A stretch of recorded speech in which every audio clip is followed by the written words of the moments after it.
रसूलुल्लाह सल्लल्लाहु अलैहि वआलिहि वसल्लम तशरीफ़ ले जा रहे थे कि एक आवाज़ आई, या रसूलुल्लाह।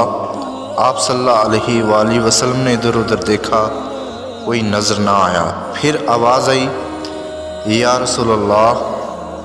फिर आपकी नज़र पड़ी तो एक हरनी आपको पुकार रही थी। उसके गले में रस्सी और वो एक चारपाई से बंधी हुई थी। कोई सहाबी शिकार करके लाए थे। आप सल्लल्लाहु अलैहि वसल्लम उसके करीब हुए। क्या हुआ? उसने कहा, आपका गुलाम मुझे शिकार करके लाया है। मुझे पता है मेरे साथ क्या होना है। मैं अपनी तकदीर पे राज़ी हूँ। मेरे छोटे छोटे बच्चे हैं, आप मुझे छोड़ दें, मैं दूध पिलाकर वापस आ जाऊँगी। आप सल्लल्लाहु अलैहि वसल्लम ने फरमाया, अगर तू वापस ना आई तो फिर हरनी ने कहा, तो अल्लाह मुझे जहन्नम में डाल दे।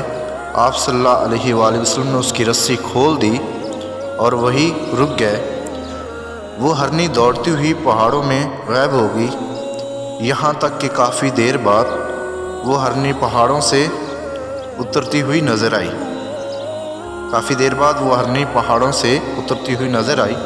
और आकर आप सल्लल्लाहु अलैहि वसल्लम के सामने सर झुकाकर कहा, या रसूलुल्लाह, मैं हाज़िर हूँ।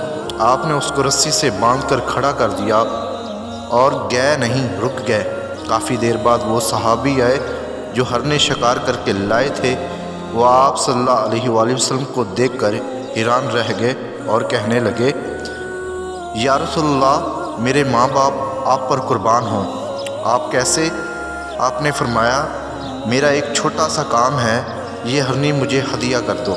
ये सुनकर सहाबी ने कहा, या रसूलुल्लाह, ये हरनी क्या, आपके लिए तो जान भी कुर्बान और हदिया कर दी। आपने उस हरनी की रस्सी खोली और फरमाया, जा अपने बच्चों के पास चली जा। सच निजात देता है और झूठ हमेशा हलाक करता है।